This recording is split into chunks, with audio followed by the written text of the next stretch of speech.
자, 오늘의 생각 열기. 흔히 우리가 어떤 사람에 대해 알아보기 위해 던지는 질문에 대해서 한번 살펴보도록 하겠습니다. 그 사람을 정말 알고 싶다면 우리는 어떤 질문을 던질까요? 네, 이런 질문이 아닌가. 그 사람 무슨 일해? 라는 거죠. 네. 자, 직업이라는 것은요, 여러분들, 한 사람의 정체감, 자존감, 인격을 형성하는 수단이자 사회와의 연결고리가 되기 때문입니다. 직업이라는 것은 그 사람에 대한 많은 정체성을 내포하고 있는 것이라고 볼 수 있겠죠. 그래서 오늘 이제 여러 가지 그림들을 준비했는데요. 굉장히 많은 직업들이 있습니다. 분야별로 정보기술 및 공학 분야, 자연 관련 분야, 농업, 축산 등이 있고 사회 및 개인 서비스 분야도 있습니다. 봉사하고 있고 사회복지사 등 이런 분야가 있고요. 보안 분야가 있습니다. 뭐 경찰이라든지 인터넷 해킹에 대한 보안 분야 또 포함되고요. 문화예술 분야, 금융 및 경영 분야 등이 있습니다. 여기 말 풍선을 보시면 미래에 어떤 직업 분야가 유망할까에 대해서 이제 설명을 하고 있는데 어떤 유명한 힙합 가수가 이런 얘기를 했대요. 저희가 이제 중고등학교 때 책을 한 권 봤는데 미래 직업의 유망 산업에 대해서 책을 봤답니다. 거기서 봤던 내용이 미래의 가수를 하면 돈을 많이 벌 수 있다. 저작권료가 있기 때문에 많은 돈을 벌 수 있다고 이제 그 책을 본 순간부터 끝까지 랩이라는 것을 포기하지 않았대요. 그래서 지금의 음원 수익을 가져올 수 있었다고 생각합니다. 그래서 여러분들도 미래에 어떤 직업이 유망할지에 대해 생각을 하셔야 돼요. 미래에 어떤 직업이 유망할지도 지금은 정말 중요한 관심사가 되었다라는 거죠. 직업은 곧 무엇과 관련이 있기 때문에 생계 유지와 밀접하게 관련이 있기 때문입니다. 자, 여러분들에게 이런 질문을 던져보겠습니다. 만약 여러분들이 직장에 다니다가 로또 복권에 당첨되었다면 한번 일단은 상상을 한번 해보세요, 여러분들. 화면 너머로 여러분들의 상상이 보입니다. 돈 들어오는 상상. 제가 한번 지어볼게요, 여러분들. 네. 여러분들, 로또 복권에 당첨되었다면 여러분들은 어떻게 하실 건가요? 일을 그만두실 건가요? 아니면 일을 그만두지 않으실 건가요? 일단 저의 선택부터 알려드리겠습니다. 저는 일을 그만두지 않을 겁니다. 왜냐면요, 저는 지금 제가 하고 있는 일이 생계 유지 이상의 의미를 갖고 있기 때문이에요. 여러분들이 화면 너머에 계시지만 제 수업을 듣고 여러분들의 발전하는 모습과 생활과 윤리라는 과목을 통해서 여러분들이 좀 더 선해지고 사회에 좋은 영향을 미칠 수 있다는 점에서 저는 이 직업이 갖는 의미가 상당히 저에게 크다고 생각하기 때문에 돈이 아무리 많다고 하더라도 이 직업을 그만두지 않을 겁니다.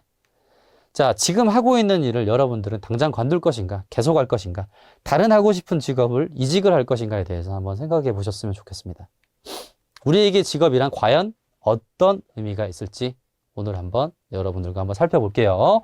학습 목표는요, 직업 생활과 행복한 삶의 관계를 설명할 수 있다. 우리는 일을 하면서 직장 속에서 행복한 삶을 추구해 나갈 수 있어야 되고요.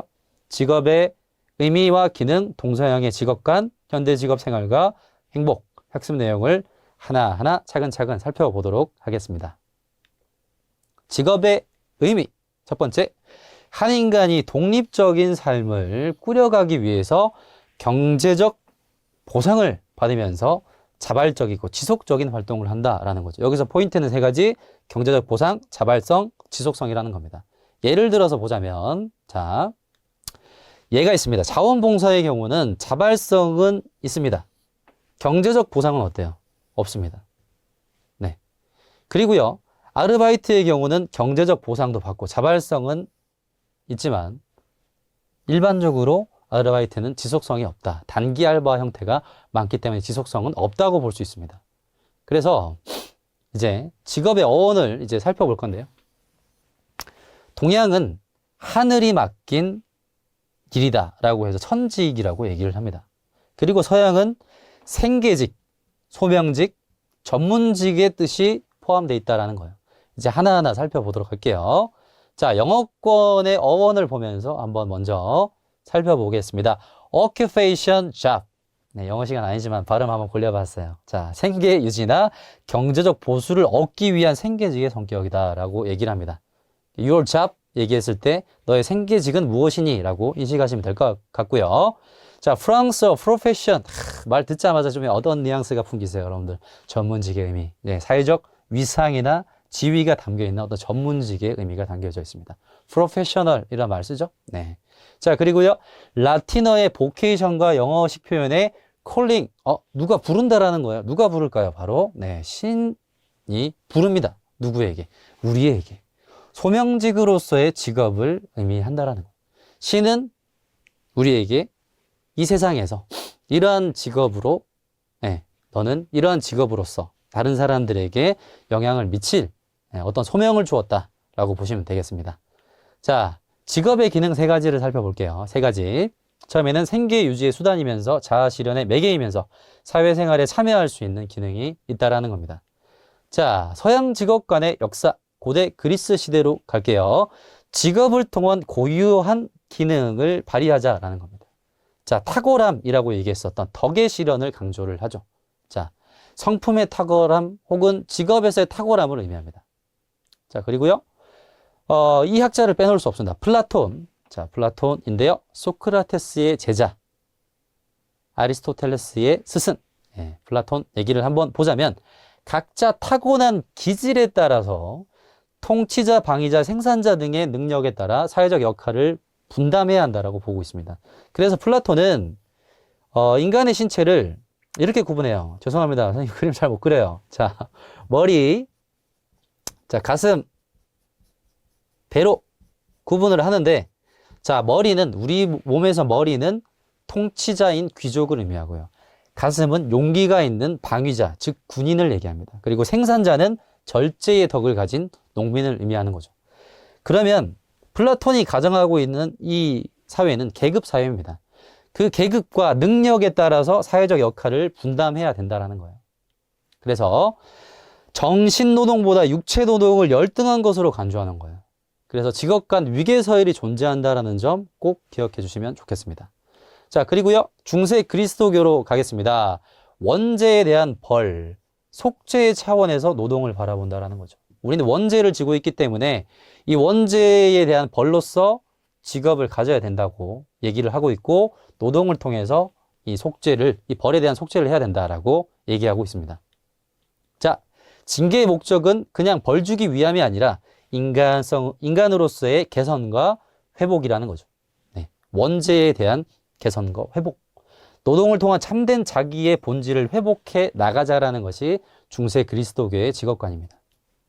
자, 네 가지 목적이 있다고 얘기하는데요. 뭐가 있냐면 첫 번째, 식량을 제공한다. 그렇죠. 우리는 노동을 하면서 식량을 받게 되고 나태를 추방하게 됩니다. 그리고 육체에 대한 욕망을 제거해 나갈 수 있고요. 그리고 노동을 많이 하게 되면 잉여 생산물이 남겠죠. 그 생산물을 가지고 다른 사람들에 대한 배품을 가능케 한다라는 겁니다. 좋죠? 자, 그 다음에 칼뱅 가겠습니다.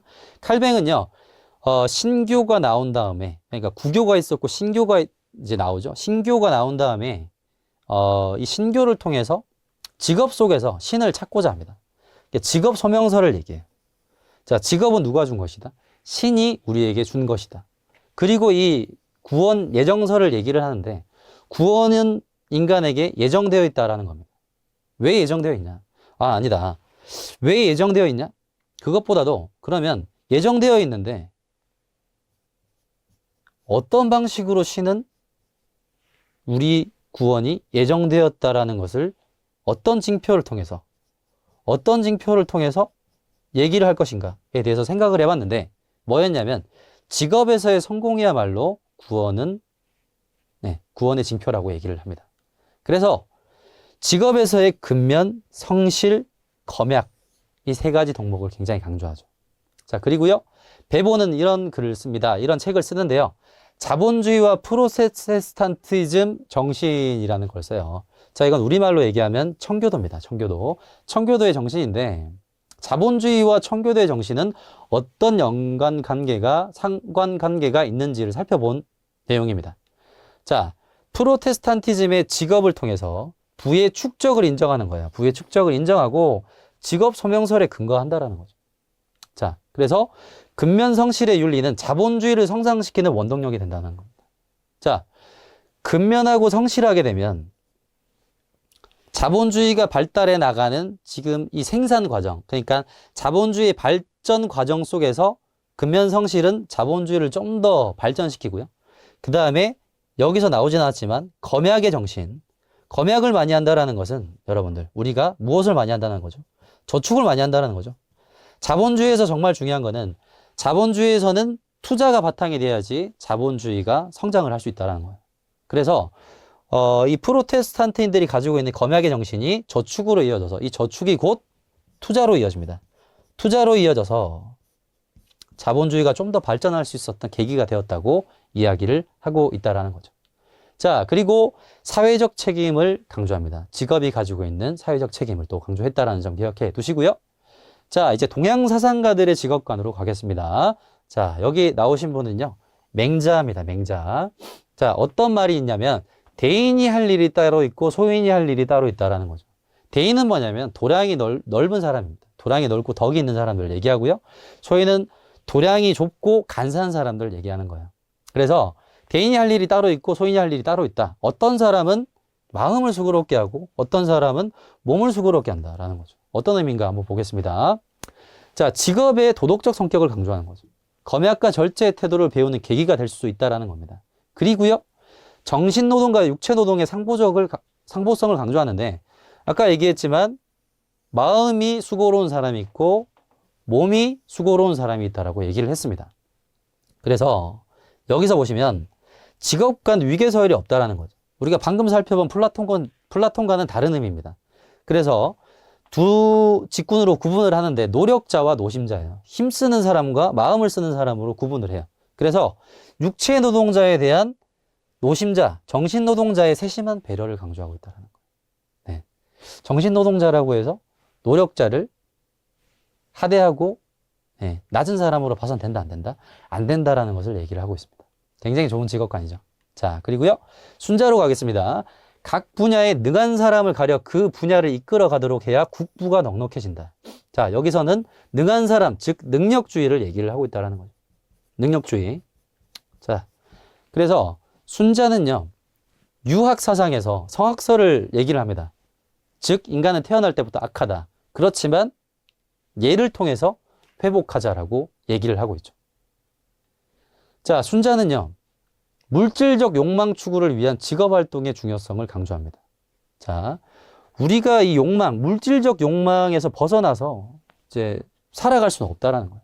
네, 이것과 동떨어져서 살아갈 수 없다는 겁니다. 그래서 생업으로서의 직업을 상당히 중시 여기고요. 그리고 우리의 능력에 따른 역할 분담론을 주장을 한다라는 거죠. 능력이 있는 사람, 적재적소에 필요한 인재가 그 일을 해야지만이 도움이 된다라는 겁니다. 여러분 한번 상상해 보세요. 전쟁터에서 무능한 상사가 있는 경우에는 그 부대는 전멸입니다. 직장 상사, 유능한 사람이 그 자리에 있어야지 일을 좀 더 수월하게 하고 편하게 할 수 있겠죠.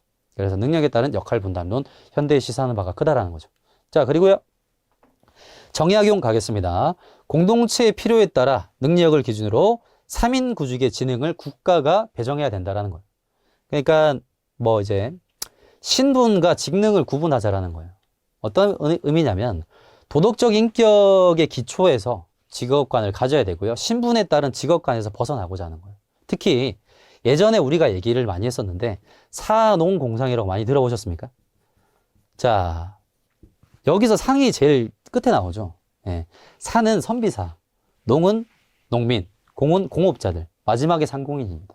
가장 천대했었어요. 그래서 우리가 속된 말로 상노마 이렇게 얘기를 많이 얘기하죠. 그래서 상공인을 굉장히 천대 여겼던 그런 의식이 언어에서도 표현이 된 거예요. 그래서 우리는 정약용은 상공인의 중요성을 강조합니다. 왜냐하면 조선 후기에는 자본주의가 태동하고 있었거든요.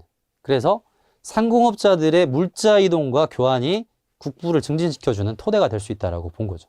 그리고 아까 3인 구직을 얘기했는데 직능을 9가지로 구분해서 국가가 권장해야 된다고 얘기를 하고 있습니다. 자, 그리고 능력에 따라 직업을 부여할 것을 주장했다라는 것도 기억해 두시고요. 자, 이제 행복과 직업을 가보도록 하겠습니다. 행복과 직업.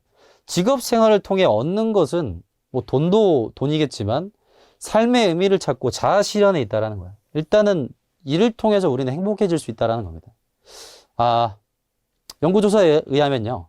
직장인들이 가장 기분이 좋을 때를 측정해 봤을 때, 값비싼 연봉보다도 직장에서의 인정을 받고, 예, 어떤 칭찬, 이런 어떤 내적인 동기의식을 고양시킬 수 있는 것이 그 행복의 가장 큰 원천이라고 얘기를 하고 있습니다. 인생의 많은 부분을 차지하는 직업 생활을 통해 우리는 행복이 실현될 수 있어야 된다는 거예요. 자, 그런데 말이죠. 현대 직업 생활에 문제점이 있습니다.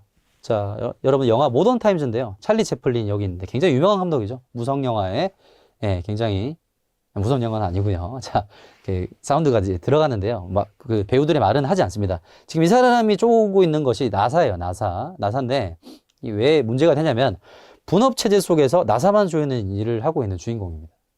그래서 단순 반복 업무의 부작용으로 보이는 모든 나사를 조이려고 해요. 심지어 이 기계 안에 들어가서 나사를 조이려고 합니다. 자, 인간의 노동을 덜어주기 위한 기계가 오히려 인간을 지배하는 현상인 노동소외 현상이 일어난다는 거죠. 자, 노동소외 현상을 다시 자세하게 보자면 소외의 문제라는 겁니다. 산업화와 더불어 나타나는 인간의 개성 상실과 창의성 약화라는 거예요. 자, 이걸 네 가지로 구분하는데요. 첫 번째는 노동의 소유물로부터 소외됩니다. 생산수단, 여기서 얘기하는 생산수단은 뭐냐면 농민이 가지고 있는 토지, 사용자가 가지고 있는 건물, 이런 것들을 얘기하는 거예요. 그래서 소유와 노동의 분리에 따라 노동자가 사용하는 생산수단과 생산물이 이미 자기의 것이 아니라는 거예요. 여러분도 어렸을 때 레고 완성시켜 본 적 있을 겁니다. 근데 완성시키고 나면 기분 좋죠. 근데 이 분업 체제 속에서는 완성시킨 레고를 내가 가질 수 없다라는 거예요. 내가 만든 생산물로부터 소외된다라는 겁니다. 자, 두 번째, 노동의 타율성인데 사용자의 지시로 인해서 노동의 자율성을 뺏기게 돼요. 그리고 노동자의 소외감이 생긴다라는 겁니다. 세 번째, 생산수단에 의한 소외인데 컨베이어 벨트 시스템에 의해서 양산 시스템입니다. 그래서 분업을 통해서 기계에 의해서, 이게 중요하죠. 기계에 의해 작업의 진도가 맞춰져 나간다라는 거예요. 자율적으로 내가 만들고 싶을 때, 어렸을 때처럼 레고를 내가 만들고 싶을 때 만들어야 되는데 타율적으로 이루어진다라는 겁니다. 그래서 기계에 종속된다라는 거고요. 자, 그리고요, 조직에 의한 소외인데 노동자는 이 대규모 관료제라는 조직 속에서 톱니바퀴의 톱니 같은 존재가 된다라는 겁니다. 안타깝습니다. 자, 마르크스는 이런 노동소외의 원인은 무엇이냐? 자본주의적 분업 방식. 물론 이 분업 방식이 생산성을 높였지만 인간을 노동소외에 빠지게 만들고 생산수단의 기계화 덕분에 노동소외가 이루어졌다라고 얘기를 하고 있죠. 자, 그럼 해결책은 무엇이냐? 노동의 본질을 회복하고요. 노동을 통해서 인간이 유의를 느낄 수 있어야 되고 사적 소유를 폐지하면서 생산수단을 국유화, 국가가 가지고 공동 생산하고 공동 분배하자라고 강조를 하고 있습니다. 자, 그리고요, 직업의 귀천 문제인데 직업의 귀하고 천하고의 문제를 다뤄보고자 해요. 자, 원인은 뭐냐면 직업의 의미를 부의 획득과 과시의 수단으로만 이해한다라는 거. 잘못됐다라는 겁니다. 자, 실제 직업 선호도와 만족도는 상관관계가 높지 않기 때문에 잘못됐다라는 거예요. 예를 들어서 직업 선호도는 의사, 약사, 판검사가 굉장히 높아요. 그런데 직업 만족도는 대학 교수, 특수학교 교사, 초등학교 교장이 더 높다라는 거예요. 우리의 상식과는 실제 어떤 드러나는 선호도 조사와 만족도의 관계가 괴리가 있다라는 거예요. 그래서 여러분들이 직업에 대해서 다시 한번 생각했으면 좋겠습니다. 자, 그러면 해결책은 뭐냐면 직업 의미에 대한 바른 이해를 해야 되고요. 물질적 풍요와 자아 실현이 균형을 이루어야 된다라는 점입니다. 자, 그리고요, 에리 프롬 소유냐 존재냐를 통해서 직업의 세계를 한번 살펴보려고 합니다. 자, 에리 프롬은 소유 양식과 존재 양식 둘로 구분해요. 이게 영어로 따지면 여기는 have고요. 여기는 비동사를 사용한다라는 거예요. 존재 그 자체죠. 자, 소유 양식은 재산, 지식, 사회적 지위, 권력 등의 소유에 전념을 한다라는 거예요. 심지어 사랑을 할 때도 이쪽은 사랑하는 사람을 소유하고 있다고 생각하는, 너는 나의 것이다라고 생각하는 거예요.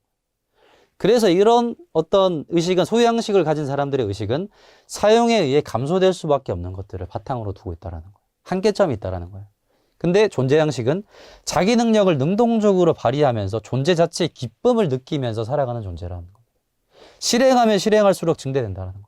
사랑도 마찬가지. 여기는 나의 소유물이기 때문에 나의 기대나 마음에 어긋나거나 벗어날 경우에는 굉장히 큰 실망감이 찾아오지만 여기서 얘기하는 사랑, 이 존재 양식에 의한 사랑은 좀 더 상대방에게 집중하게 되고 능동적으로 하게 되고 실행하면 실행할수록 사랑이 더 깊어짐을 의미한다는 거죠. 자, 그래서 소유 양식의 예는 돈이나 권력 등이 있습니다. 존재 양식은 사랑이나 지식 나눔 등이 그 예가 될 수 있다는 거죠. 자, 에리 프롬은 존재가 소유에 가려지기 쉬워지기 때문에 존재지향적인 직업 생활을 추천하기를 강조하고 있습니다. 자, 그리고요. 진로 계획인데 직업을 통한 행복의 달성, 매슬로우가 있습니다. 네. 매슬로우는 직업을 통해서 달성할 수 있는 가장 큰 행복이 무엇이냐면 자아실현이라고 얘기를 해요.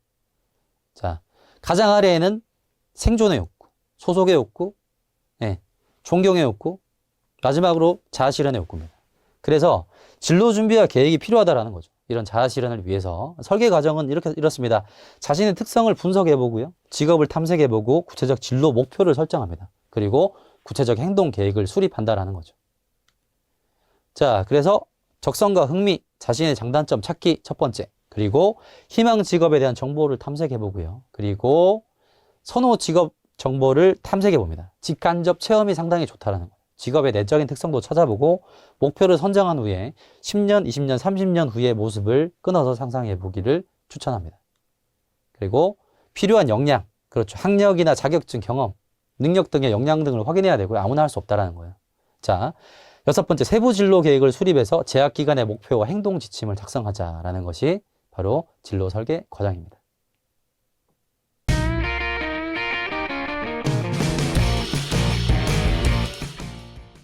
자, 오늘의 요약 정리. 직업의 의미와 기능에 대해서 살펴봤고요. 경제적 보상, 자발성, 지속성 세 가지 요인 잘 보시고, 자, 직업 생활과 행복입니다. 현대생활의 직업 문제, 직업의 귀천 문제에 대해서 다뤘었고요. 원인과 해결책도 자세하게 한번 읽어보시면 좋겠습니다. 자, 그리고요. 직업의 의미와 기능에서 어원, 동양은 하늘이 맡긴 일이다. 생계직, 소명직, 전문직이 어떤 일 등이 있었다라는 거 보시고 기능 한번 살펴보시고 넘어가시면 되겠습니다. 자, 그리고요. 서양 직업관의 역사 보시면 고대 그리스, 중세 그리스도교, 근대 프로테스탄티즘의 역사적 흐름을 다시 한번 체크해 보시고 동양 사상가들의 직업, 맹자, 순자, 정약용의 특징을 한번 기억해 보시면 좋겠습니다. 자, 그리고 행복과 직업, 우리 직업 생활에서 행복해야 된다라는 부분 좀 기억해 두셨으면 하고요. 그리고 현대의 직업 생활의 문제점, 인간 소외 문제, 노동 소외 문제 이런 것들을 마르크스의 노동 소외를 통해서 살펴보았습니다. 원인과 해결책, 특히 사적 소유 폐지 이거 꼭 기억해 주시면 좋겠습니다. 자, 그리고요. 직업 탐색과 진로 계획을 통해서 여러분들이 훌륭한 진로 설계 과정을 이뤄냈으면 좋겠습니다.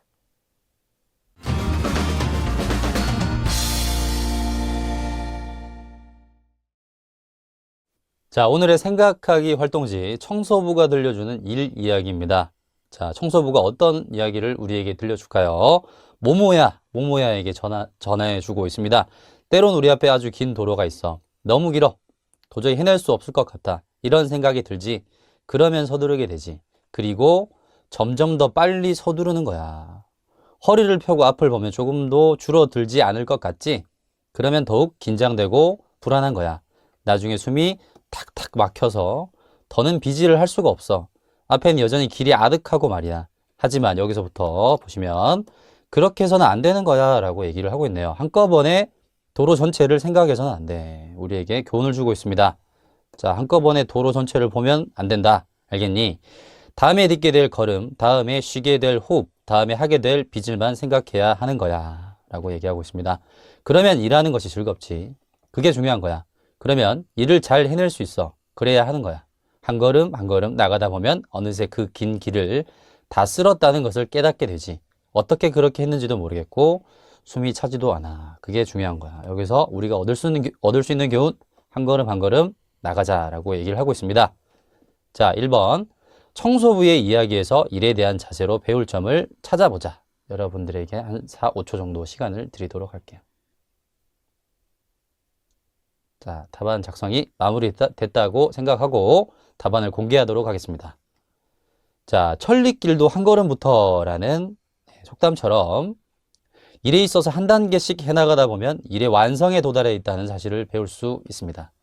노동이라는 것이 자, 결과만을 생각하다 보면 과정에서 느낄 수 있는 즐거움을 우리는 망각하게 할 수 있기 때문에 우리가 노동의 과정 속에서 얻을 수 있는 이 행복감을 느끼도록 하자라는 것이 모모의 이야기였습니다.